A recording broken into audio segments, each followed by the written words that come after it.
உமக்காக பொறுமையுடன் காத்திருந்தேன். அவரும் என் பக்கம் சாய்ந்து எனது மன்றாட்டை கேட்டருளினார்.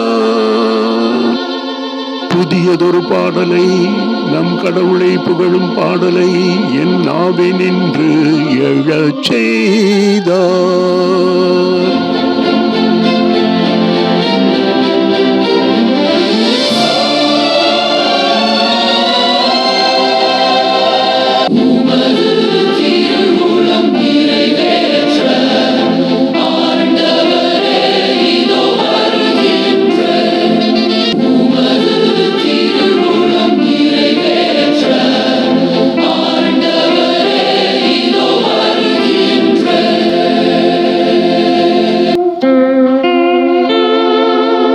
பலியையும் காணிக்கையும் நீர் விரும்பவில்லை.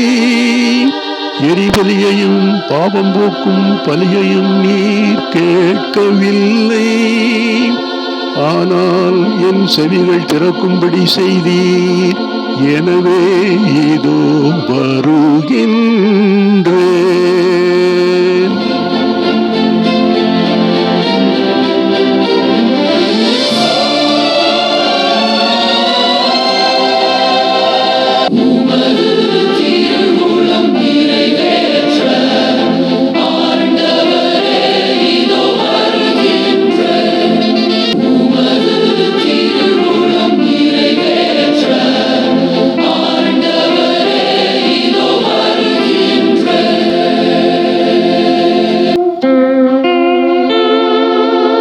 என்னை குறித்து திருநூல் சுருளில் எழுதப்பட்டுள்ளது.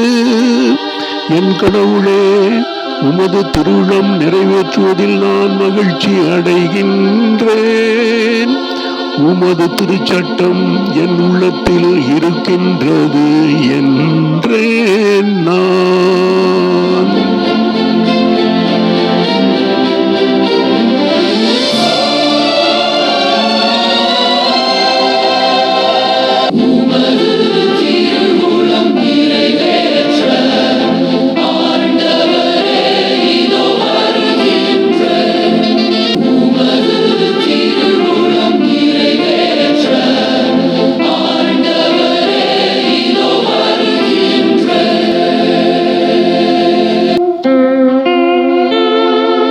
என் நீதியை நீர் நிலைநாட்டிய நற்செய்தியை மாபெரும் சபையில் அறிவித்தேன்.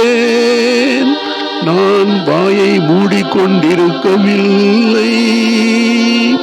ஆண்டவரே, நீர் இதை அறிவீர்.